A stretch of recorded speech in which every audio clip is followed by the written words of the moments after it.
15절에서 20절까지 있는 말씀입니다. 느헤미야 4장 15절에서 20절입니다.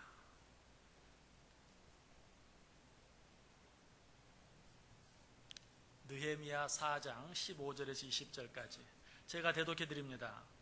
우리의 대적이 우리가 그들의 의도를 눈치챘다 함을 들으니라. 하나님이 그들의 꾀를 패하셨으므로 우리가 다 성에 돌아와서 각각 일하였는데 그때로부터 내 수하 사람들의 절반은 일하고 절반은 갑옷을 입고 창과 방패와 활을 가졌고 민장은 유다 온 족속의 뒤에 있었으며 성을 건축하는 자와 짐을 나르는 자는 다 각각 한 손으로 일을 하며 한 손에는 병기를 잡았는데 건축하는 자는 각각 허리에 칼을 차고 건축하며 나팔 부는 자는 내 곁에 섰었느니라. 내가 귀족들과 민장들과 남은 백성에게 이르기를 이 공사는 크고 넓음으로 우리가 성에서 떨어져 거리가 먼즉 너희는 어디서든지 나팔 소리를 듣거든 그리로 모여서 우리에게로 나아오라. 우리 하나님이 우리를 위하여 싸우시리라 하였느니라. 아멘. 우리 옆에 있는 분들과 한번 인사하겠습니다. 참 잘 오셨습니다. 큰 은혜 받으시기 바랍니다. 오늘 정말 잘 오셨습니다. 하나님의 큰 은혜가 여러분 모두 위에 또 한 번 넘치시기를 주님의 이름으로 간절히 축원합니다. 느헤미야 4장 생각하면서 악한 사단 마귀가 우리가 신앙생활 잘 하려고 할 때 어떻게 공격하는가, 어떤 무기로 공격하는가 하는 것에 대해서 생각해 보고 있습니다. 사탄이 우리를 공격하는 방법은 크게 두 가지가 있다고 그랬어요. 한 가지는 우리를 밖에서 공격하는 것이 우리의 외부로부터 우리 앞에 어떤 문제를 통해서 우리 주위에 있는 어떤 사람을 통해서 우리를 공격하는 외부적인 공격이, 그러나 그런 공격만 있는 것이 아니라 그랬죠. 또 다른 한 가지 방법은 어떤 방법입니까? 우리의 외부로부터 공격하는 것이 아니라 우리 안에서, 우리 내부에서 우리를 공격하는 그런 공격 방법이 있다라고 말씀드렸어요. 자, 우리 외부에서 우리를 공격하는 외적인 공격에는 어떤 것들이 있습니까? 역시 그 안에도 두 가지가 있어요. 그 첫 번째는 심리적인, 우리를 비웃고 조롱함으로 말미암아서 심리적으로 위축되게 만드는, 한 걸음 더 나아가서 우리를 두렵게 만드는 그러한 심리적인 공격이 있다라고 말씀드렸어요. 자, 두 번째는 어떤 것이 있습니까? 이제는 심리적인 심리적인 것이 아니라 물리적으로, 좀 더 구체적으로 우리에게 어떤 고통을 허락하고 아픔을 주고 상처를 줘서 우리로 하여금 포기하게 만드는 그런 공격을 사용한다라고 말씀드렸어요. 자, 그런데 이런 외부적인 공격보다 더 무서운 것이 무엇이라고요? 내적인 공격이라고 그랬어요. 우리 안에서 우리를 공격하는 그 대표적인 것이 무엇이라고 그랬습니까? 낙심이라고 그랬어요. 두려움이라고 그랬어요. 사탄은 내 안에 스스로 낙심하게 만들고 두려워 떨게 만들므로 말미암아서 스스로 포기하게 하고 스스로 뒤로 물러서게 만들어요. 이 공격이 더 무섭다 그랬어요. 왜? 외적인 공격은 눈에 보이기 때문에 우리가 나름대로 대처할 수 있어요. 그러나 내적인 공격은 어떻습니까? 눈에 보이지 않기 때문에 거기에 잘 대처하지 못하고 또 쉽게 생각하다가 결국은 거기에 무너지고 마는, 넘어지고 마는 그런 일들이 많이 있다. 자, 그런데 느헤미야는 어떠했습니까? 이런 사탄의 공격 방법들을 잘 알고 있었어요. 15절 보세요. 우리의 대적이 우리가 그들의 의도를 눈치챘다 함을 들으니라. 자, 무슨 말입니까? 대적들이 느헤미야가 하는 일들을 보고 어떻게 생각합니까? 아, 저들이 지금 우리가 여러 가지 방법으로 저들을 공격하는데 저들은 이미 다 눈치챘다. 우리의 계략을 저희들이 다 간파했다라고 스스로 이야기하고 있는 것을 보아요. 느헤미야는 이런 적들의 방법을 이미 잘 알고 있었어요. 여러분, 적들의 방법을 잘 아는 것, 이것이 적을 이길 수 있는 최선의 방법이에요. 여러분, 손자병법에 대해서 얼마나 많이 압니까? 말은 많이 하지만 손자병법에 어떤 내용들이 있는지 다 알지는 못하죠. 그러나 여러분 모두가, 거의 모두가 알고 있는 아주 중요한 승리의 원리, 그것이 무엇이죠? 지피지기면 백전백승이다. 적을 알고 나를 알면 어떤 싸움에서든지 승리할 수 있다 하는 것, 우리가 너무나 잘 알고 있어요. 정말 그러해요. 적을 알면, 적이 어떤 방법으로 우리를 공격하는 줄을 알면 100번 싸워서 100번 다 이길 수 있어요. 여러분, 신앙생활을 우리가 뭐라고 말합니까? 영적 전쟁이다. 신앙생활은 영적 싸움이. 자, 그렇다면 이 영적 전쟁, 영적 싸움에서 이기기 위해서는 어떻게 해야 될까요? 우리의 대적, 악한 사단 마귀에 대해서 우리가 잘 알 수 있어야 돼요. 그래야 할 때만 우리는 그 전쟁에서, 그 싸움에서 승리할 수 있어요. 여러분, 우리에게 어떤 어려움이 있든지, 어떤 문제가 있든지, 어떤 시험이 있든지, 그것이 지금 내 앞에 놓여진 문제와의 싸움이 아니라는 것, 지금 나를 둘러싸고 있는 어떤 사람과의 싸움이 아니라는 것을 우리가 분명히 알아야 돼요. 제일 먼저 우리가 알아야 될 것은 내게 어떤 문제가 있든지 어떤 어려움이 있든지 그 싸움은 영적 싸움이에요. 악의 세력과의 싸움이, 악한 사단 마귀와의 싸움인 것을 가장 먼저 알아야 돼요. 우리 앞에 놓여진 문제와 우리에게 아픔을 주고 고통을 주는 어떤 사람 뒤에는 반드시 악한 사단 마귀가 있어요. 나를 넘어뜨리려고 하는, 직접적으로, 간접적으로, 외부적으로, 내부적으로, 심리적으로, 물리적으로 어떤 방법으로 공격하든지 그 뒤에는 악한 사단 마귀가 있다는 것입니다. 사도 바울은 이 사실을 너무나 잘 알았죠. 그래서 에베소 6장 12절에 말합니다. 우리의 씨름은 혈과 육을 상대하는 것이 아니요 통치자들과 권세자들과 이 어둠의 세상 주관자들과 하늘에 있는 악의 영들을 상대합니다.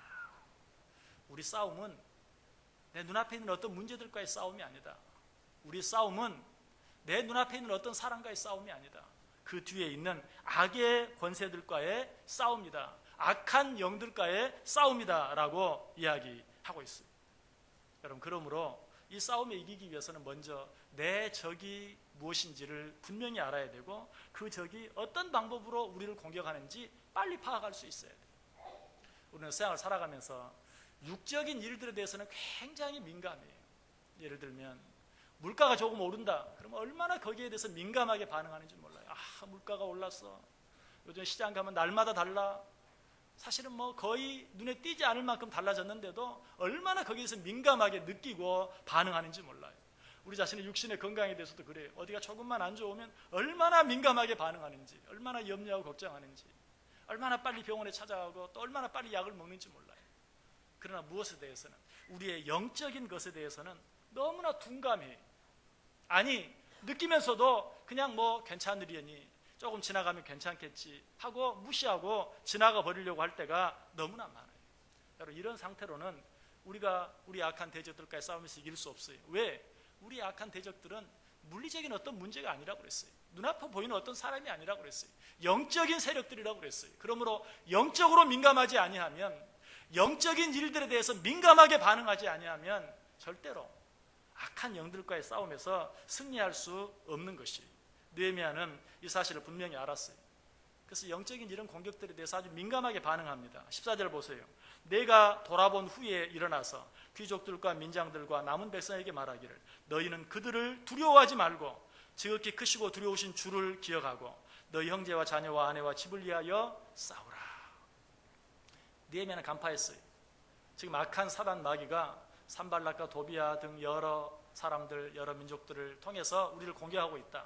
그리고 그 공격의 방법은 우리로 두려움에 빠지게 함으로 스스로 그 싸움을 포기하게 만드는, 그들이 하는 예루살렘 재건이라는 그 엄청난 일을 포기하게 만드는, 그래서 두려움으로 지금 공격하고 있다는 사실을 알았어요. 그래서 사람들을 모아놓고 뭐라고 말합니까? 너희는 두려워하지 말라. 지금 저들이 우리를 두렵게 만들므로 우리를 넘어뜨리려 하고 있다. 너희는 두려워하지 말고 오직 어떻게 하라고요? 하나님만 바라보라. 지극히 크신 주를 두려워하고 지극히 크신 주를 기억하라. 그 하나님만 바라봄으로 이 모든 두려움을 물리치라라고 이야기하고 있습니다. 이것이 중요한 것이, 지금 사탄이 뭘로 우리를 공격하고 있는지 알아야 우리가 그 일에 바로 대처할 수 있어요. 자, 그런데 이런 사탄의 계략들을 알기 위해서는 어떻게 해야 합니까? 자, 사탄은 어떤 존재입니까? 영적인 존재예요. 우리는 어때요? 물론 우리 안에 영이 있지만 우리는 온전한 영적인 존재가 아니에요. 우리는 영과 육을 가지고 있어요. 시간과 공간의 제약을 받아요. 시간과 공간의 제약을 받는 영과 육을 가진 우리가 시간과 공간의 제약을 받지 않는 영적인 존재인 악한 사단 마귀와 싸워서 이길 수 있는 방법이 없어요. 그들의 계략을 우리의 지혜로는 도무지 파악할 수 없어요. 어떻게 해야 될까요? 이 악한 사단 마귀에 대해서 가장 잘 아시는, 영이신 하나님의 말씀에 귀를 기울여야 돼요. 하나님의 말씀 안에는 이 모든 악한 영의 세력들에 대해서 우리에게 너무나 잘 말씀해 주고 있어요. 그러므로 항상 하나님의 말씀에 귀를 기울이면 우리는 악한 영의 세력들이 어떻게 우리를 공격하고 있는지, 지금 무슨 무기로 우리를 공격하고 있는지 우리는 파악할 수 있고 알 수 있어요. 그렇게 할 때 비로소 우리는 악한 적들과의 그런 싸움에서 승리할 수 있게 된다는 것이, 느헤미야는 이 사실을 분명히 알았어요.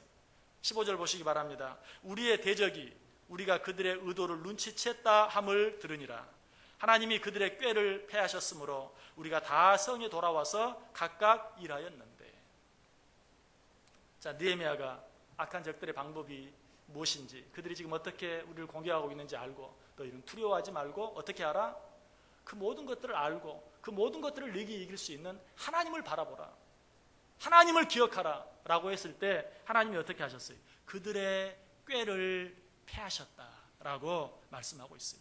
그들의 꾀를 패하셨다. 여러분, 우리에게는 악한 사단 마귀의 꾀를 패할 수 있는 그런 지혜, 그런 힘, 그런 능력이 없어요. 그러나 우리가 하나님을 바라보고 하나님께 맡기고 하나님의 지혜와 도움을 구하고 하나님의 힘을 구할 때 하나님께서 그들의 꾀를 패하여 주신다라고 이야기하고 있어요. 느헤미야 그렇게 했어요. 이것이 느헤미야의 믿음이었고 이것이 느헤미야의 신앙의 자세였어요. 여러분, 똑같은 일을 당하고도 정말 그 일에 대해서 반응하는 것은 믿음이 있는 사람과 믿음이 없는 사람, 믿음의 눈으로 그것을 바라보는 사람과 믿음의 눈으로 그것을 바라보지 못하는 사람 사이에는 엄청난 차이가 있어요. 그 사실을 우리가 누구를 통해 가장 잘 알게 됩니까? 약속의 땅 가나안에 들어가기 직전에 12명의 정탐꾼을 그 땅에 보내죠. 우리 이 12정탐꾼의 모습을 통해서 그 사실을 가장 잘 알게 돼요. 12명의 정탐꾼은 똑같은 곳에 가서 똑같은 것을 보았어요. 그런데 먼저 10명의 정탐꾼, 믿음의 눈으로 그것을 바라보지 못한 10명의 정탐꾼은 돌아와서 어떤 보고를 합니까? 민수기 13장 28절 이하에 보면 그 땅 거주민은 강하고 성읍은 견고하고 심이 클 뿐 아니라 거기서 아낙 자손을 보았으며 아말렉인은 남방 땅에 거주하고 헷인과 여부수인과 아모리인은 산주에 거주하고 가나안인은 해변과 요단가에 거주하더이다. 우리는 능히 올라가서 그 백성을 치지 못하리라. 그들은 우리보다 강하니라. 거기서 네피림 후손인 아낙 자손인 거인들을 보았나니 우리는 스스로 보기에도 메뚜기 같으니 그들이 보기에도 그와 같았을 것이라. 우리가 그 땅을 차지할 수 없다. 우리가 그들을 이길 수 없다. 그들은 우리보다 강하다. 그들은 우리보다 크다. 우리는 그들 앞에 메뚜기 같다. 하나부터 10까지, 처음부터 끝까지 부정적인 그런 보고를 하고 있는 것을 보아요. 왜? 똑같은 문제지만 믿음의 눈으로 보지 못했기 때문에 그래요. 그러나 믿음의 눈으로 보았던 나머지 두 정탐꾼 여호수아와 갈렙은 똑같은 것을 보고 왔지만 뭐라고 보고합니까? 민수기 14장 7절 이하에 이스라엘 자손의 온 회중에게 말하여 이르되 우리가 두루 다니며 정탐한 땅은 심히 아름다운 땅이라. 여호와께서 우리를 기뻐하시면 우리를 그 땅으로 인도하여 들이시고 그 땅을 우리에게 주시리라. 이는 과연 젖과 꿀이 흐르는 땅이니라. 다만 여호와를 거역하지는 말라. 또 그 땅 백성을 두려워하지 말라. 그들은 우리의 먹이라. 그들의 보호자는 그들에게서 떠났고 여호와는 우리와 함께 하시느니라. 그들을 두려워하지 말라. 여러분, 이것이 믿음의 눈으로 바라본 사람들의 보고예요. 똑같은 것을 보았지만 믿음의 눈으로 본 사람은 여호와께서 우리를 기뻐하시면 우리가 능히 그들을 이길 것이다. 다만 여호와를 거역하지는 말라. 여호와는 우리와 함께 하시느니라. 여호와께서 우리와 함께 하시면 그들은 우리의 먹이라. 여러분, 이 말씀이 옛 성경에는 뭐라고 표현되어 있죠? 그들은 우리의 밥이라. 얼마나 확실하고 얼마나 멋진 표현인지 몰라요. 이런 보고가 누구의 입에서 나왔어요? 똑같은 문제를 갖고 있지만 믿음의 눈으로 그 문제를 바라본 자들의 입에서 나온 보고예요. 여러분, 우리는 모든 일들을 정말 그 문제 자체만 바라보아서는 안 돼요. 그 문제 뒤에 우리를 공격하는 그 악의 세력들을 볼 수 있어야 하고 그 모든 것까지도 보고 계시고 알고 계시고 주관하고 계시는 하나님을 바라볼 수 있어야 돼요. 그래야 할 때만 우리는 그 싸움에서 이길 수 있고 승리할 수 있어요. 오늘 이 믿음의 눈으로 약속의 땅 가나안 땅을 정탐했던 여호수아와 갈렙, 그들이 믿음의 눈으로 보고 와서 믿음의 보고를 했을 때 어떤 역사가 일어납니까? 민수기 14장 10절에 보면 온 회중이 그들을 돌로 치려 하는 동시에 여호와의 영광이 회막에서 이스라엘 모든 자손에게 나타나니라. 앞에 10명의 정탐꾼이 안 된다고, 우리는 가면 죽는다고 보고 있는데 나머지 여호수아와 갈렙 두 사람은 우리가 가면 이길 수 있다, 하나님 우리와 함께 하시기만 하면 우리가 그 땅을 차지할 수 있다 라고 말하자 두 사람이 저놈들이 우리를 죽이려고 작정했구나 하고 돌을 들어 치려 했어요. 여러분, 믿음의 눈으로 우리가 무엇을 하려고 할 때 이런 일들이 있어요. 이런 어려움들이 있어요. 돌을 들어 우리를 치려고 하는 그런 일들이 있을 수 있어요. 그러나 기억하시길 바랍니다.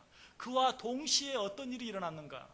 제가 다시 한번 읽어볼게요. 온 회중이 그들을 돌로 치려 하는 동시에 여호와의 영광이 회막에서 이스라엘 모든 자손에게 나타나니라.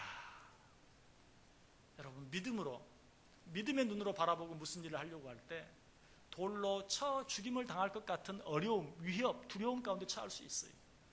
그러나 그와 동시에 일어나는 일을 우리는 기억할 수 있어야 돼요. 그 순간에 그와 동시에 여호와의 영광이 온 이스라엘 백성들의 회막에 임하였다.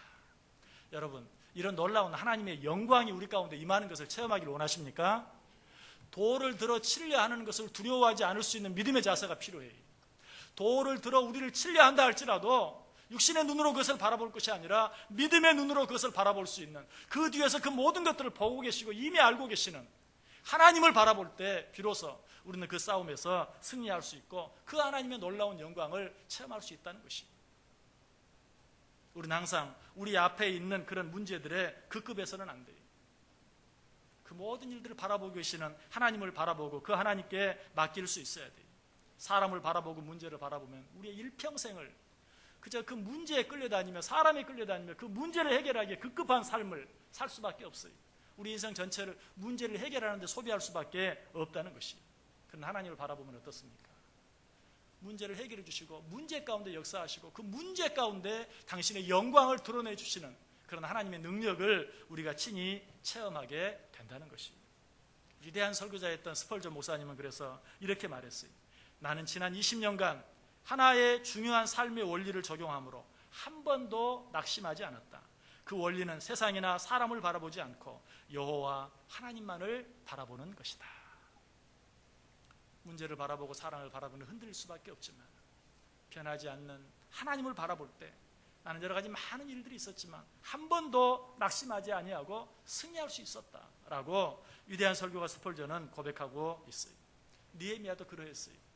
악한 자들이 여러 가지 방법으로 심리적으로, 물리적으로, 외부적으로, 내부적으로 낙심으로, 두려움으로 그들을 공격하고 넘어뜨리려 했지만 그는 그 문제들 자체를 바라보지 아니하고 하나님을 바라보았어요. 그때 하나님이 어떻게 했다고요? 그들의 꾀를 패하셨다. 이스라엘 백성들의 군사력, 이스라엘 백성들의 힘은 지금 적들과 싸워서 승리할 수 있는 그런 상태가 아니었어요. 도무지 그들과 싸우기에는 역부족이었어요. 그럼에도 불구하고 하나님께 맡기고 하나님께 부탁할 때 하나님께서 그 싸움을 싸워 주셨다는 사실이에요. 다시 15절 보세요. 하나님이 그들의 꾀를 패하셨으므로 우리가 다 성에 돌아와서 각각 일하였다. 자, 그런데 이 말씀 속에서 우리는 또 한 가지 중요한 교훈을 얻게 됩니다. 하나님이 그들의 꾀를 패하셨으므로 우리가 다 성에 돌아와 각각 일하였다. 여러분, 우리가 하나님께 맡기고 우리가 하나님을 바라볼 때 하나님께서 우리의 문제를 해결해 주실 줄 믿습니까? 그렇다면 우리는 어떻게 해야 합니까? 그저 가만히 있기만 하면 됩니까? 그렇지 않아요. 하나님께서 그들을 위하여 싸우시고 하나님께서 그들의 적들의 꾀를 패하셨을 때 그들은 어떻게 합니까? 돌아와서 각각 일하였다라고 이야기하고 있어요. 하나님을 진정으로 바라는 자들, 하나님께 진정으로 모든 것을 맡기는 자들은 아무것도 하지 않고 하나님만 바라보고 있는 것이 아니라 내가 할 수 있는 모든 최선을 다하고 결과를 하나님께 맡기는 것, 이것이 바로 진정으로 하나님을 믿고 바라는 자들이에요. 오늘 느헤미야와 이스라엘 백성들이 그렇게 했어요. 하나님이 그들의 꾀를 패하셨으므로 우리가 다 성에 돌아와 각각 일하였다. 지금 내가 해야 할 일, 지금 내게 주어진 자리에서 그 일들을 최선을 다해서 감당하고 있는 그러한 모습을 봐요. 이 사실은 16절을 통해서 보다 확실하게 알 수 있어요. 16절 보세요. 그 때로부터 내 수하 사람들의 절반은 일하고 절반은 갑옷을 입고 창과 방패와 활을 가졌고 민장은 유다 온 족속의 뒤에 있었으며. 자, 오늘 이 말씀이 어떻게 시작합니까? 그때로부터. 그때가 언제? 바로 15절. 하나님께서 그들의 꾀를 패하여 주신 때로부터, 하나님께서 우리를 위하여 싸워주시고 하나님께서 우리의 적들을 물리쳐 주셨을 때, 그때로부터 이스라엘 백성들은 어떻게 했어요? 자기 자리로 돌아와서 자기에게 주어진 일을 했다. 절반은 일하고 절반은 갑옷을 입고 창과 방패와 활을 가졌고 민장은 유다 온 족속의 뒤에 있었다. 적을 방어할 사람은 방어하고 예루살렘 성 재건을 계속할 사람은 예루살렘 성 재건을 계속하고 있는 그런 모습을 봐요. 여러분, 이것이 하나님을 바라보는 자들의 모습이에요.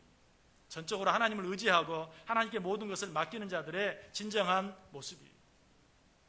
느헤미야 이스라엘 백성들은 하나님이 그들을 위해 싸워주실 때, 적들을 물리쳐 주셨을 때 그저 가만히 바라보고만 있지 않았어요. 곧바로 자기의 자리로 돌아가서 자기에게 맡겨진 일들을 위해서 힘쓰고 애썼다는 것이. 여러분, 이 16절 말씀을 통해서 우리가 또 한 가지 얻어야 될 중요한 교훈이 있어요. 그것은 무엇입니까? 그것은 유다 백성들이 지금 전체가 힘을 합해서 이 적들과 싸워도 아까 말한 것처럼 힘이 모자라요. 그런데 그들은 어때요? 전체가 적들과 싸우지 아니하고 절반은 적들을 방어하고 적들과 싸우는 그 일을 감당하고 나머지 절반은 성을 건축하는 일을 계속해서 하고 있는 것을 보아요. 힘을 합쳐서 한 가지 일을 해도 모자란데 한 부류는 적들과 싸우고 한 부류는 예루살렘 성 재건을 계속하고 하는 일을 보아요.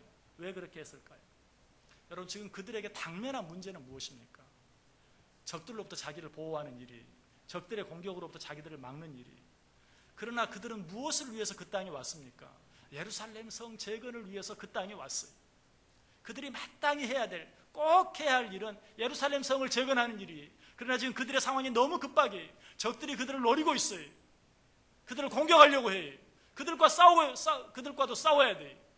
자, 이때 이스라엘 백성들 어떻게 했어요? 급한 일만 하는 것이 아니라 급한 일도 하되 중요한 일도 함께 하고 있는 것을 보아요.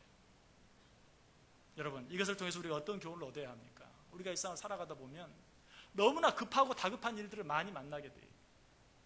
그러다 보면 그 급하고 다급한 일 때문에 내가 지금 마땅히 해야 할 일, 중요한 일을 뒤로 미루거나 그것을 하지 못할 때가 참 많이 있어요.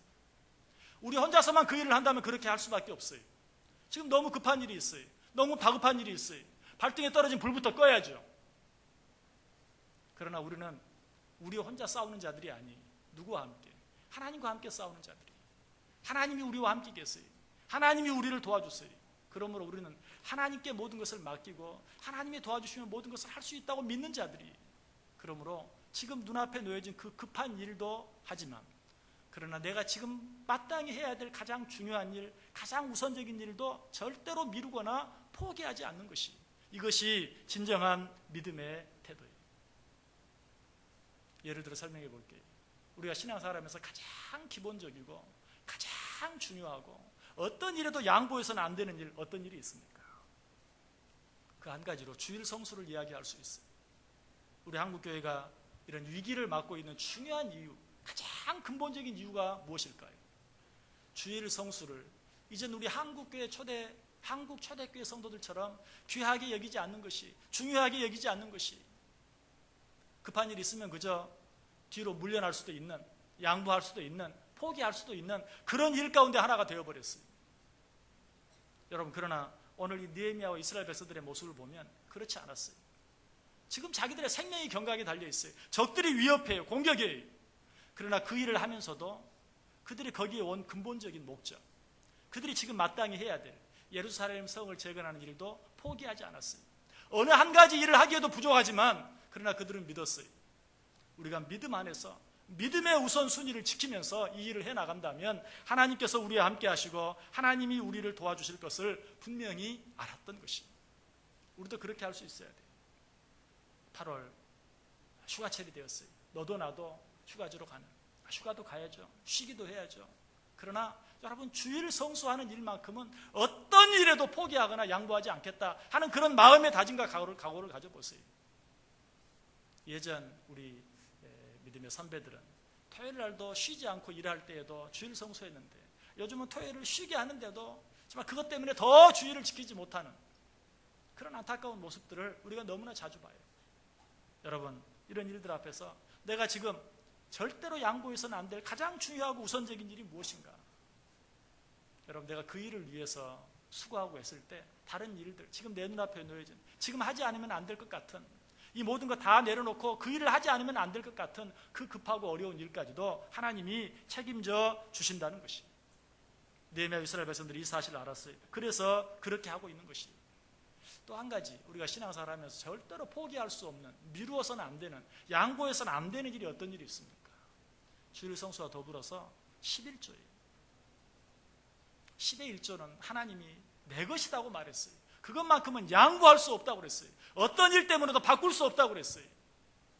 그런데 우리는 어떻습니까? 너무 자주 다가오는 그런 급하게 돈 쓸 일들이 얼마나 자주 생깁니까? 현대가 그런 것 같아요. 우리 현대인들의 삶이 너무나도 생각지 않은 일들이 많이 생기고 생각지 않게 돈을 써야 할 때가 너무나 많이 생겨요. 여러분, 그러면 여러분 어떻게 합니까? 어떻게 타협합니까?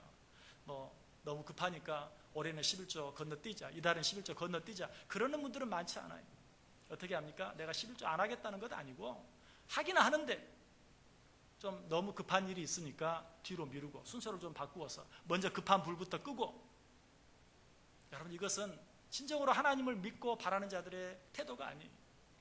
이런 자들은 눈앞에 있는 문제밖에 보지 못하는 자들이, 그 문제 뒤에 계시는 하나님을 보지 못하는 자들이, 제 아무리 급한 일이 있어도 포기할 수 없는 일, 양보할 수 없는 일, 미룰 수 없는 일을 먼저 할 수 있는 것, 이것이 바로 믿음의 눈으로 모든 것들을 바라보는 자들의 태도예요.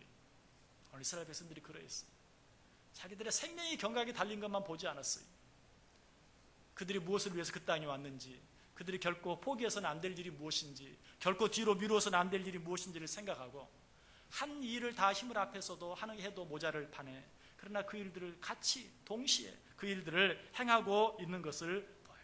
이것이 바로 믿음의 태도이다. 다시 16절 보세요. 그때로부터 내 수하 사람들의 절반은 일하고 절반은 갑옷을 입고 창과 방패와 활을 가졌고 민장은 주다 온 족속의 뒤에 있었다.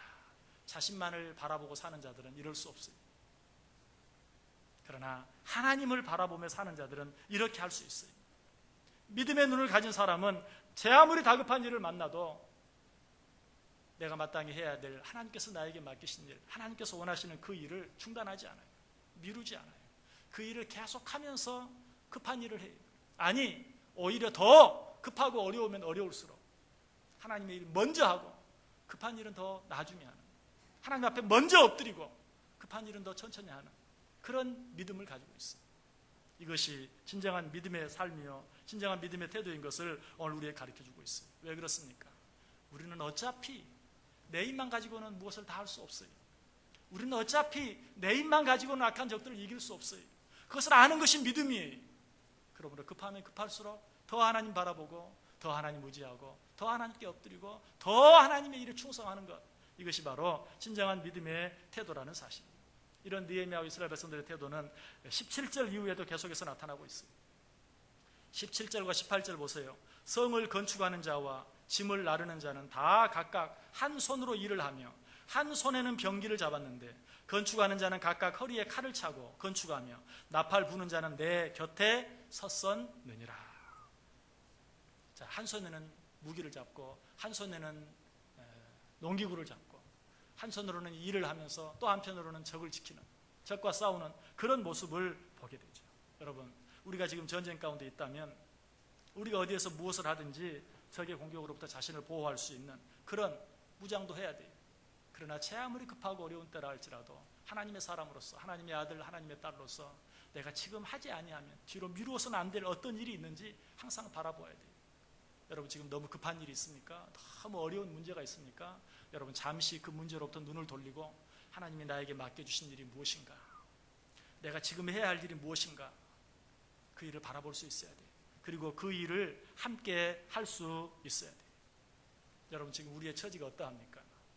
지금 우리의 삶의 처지, 우리의 삶의 형편이 어떠합니까? 사도 베드로가 우리의 형편을 너무 잘 이야기해주고 있죠. 베드로전서 5장 8절에 말합니다. 근신하라, 깨어라, 너희 대적 마귀가 우는 사자같이 두루 다니며 삼킬 자를 찾는다. 지금 우리 상황이 어때요? 악한 사단 마귀가 집어삼킬 자를 찾으려고 우리 주위를 맴돌고 있는 그와 같이 어려운 가운데 있어요. 여러분, 이런 때에 바쁜 일만 쫓아다니시겠어요? 급한 일만 쫓아다니겠어요?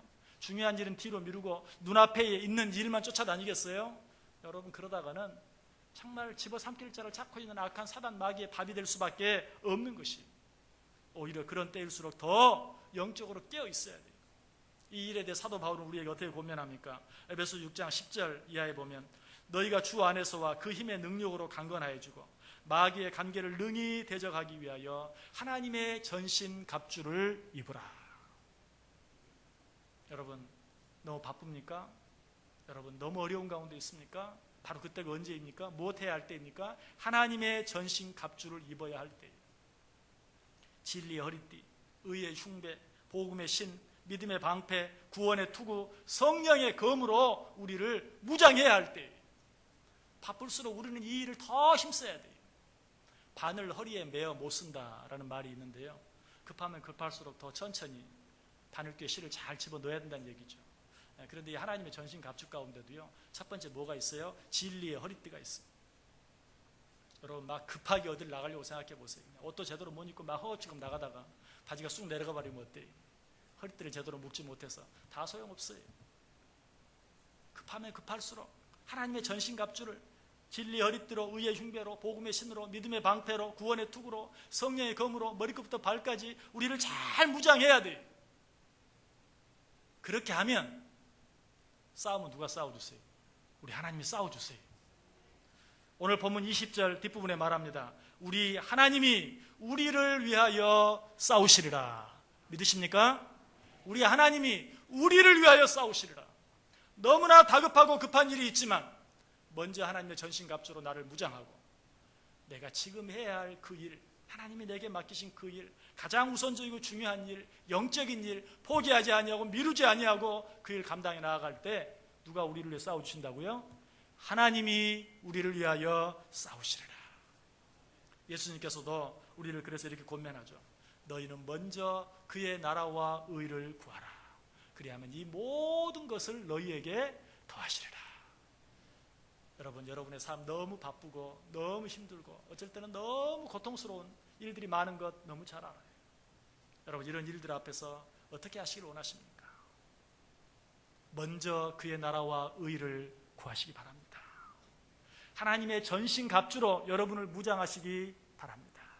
그렇게 할 때 하나님께서 나를 대신하여 싸워주시고 하나님께서 나의 악한 대적 마귀의 꾀를 패하여 주시는 그 은혜를 날마다 체험하고 하나님 앞에 늘 찬송하며 살아갈 수 있는 복된 인생들 되시기를 주님의 이름으로 간절히 축원합니다. 기도하겠습니다. 사랑과 은혜가 충만하신 하나님, 감사합니다. 너무나 바쁜 시대를 살고 있습니다. 너무나 힘들고 어려운 일들이 많고 생각지 않았던 많은 일들이 우리를 괴롭힙니다. 하나님, 더욱더 주를 바라보게 하여 주옵소서. 하나님의 전신갑주로 무장하게 하여 주옵소서. 그 어떤 일들 때문에도 영적인 일들 뒤로 미루지 않게 하시고 포기하지 않게 하여 주옵소서. 그래야 할 때 하나님께서 악한 대적 마귀의 꾀를 패하시고 우리를 대신하여 싸워주시는 그 은혜를 날마다 체험케 하여 주옵소서. 예수님의 이름으로 기도드리옵나이다. 아멘.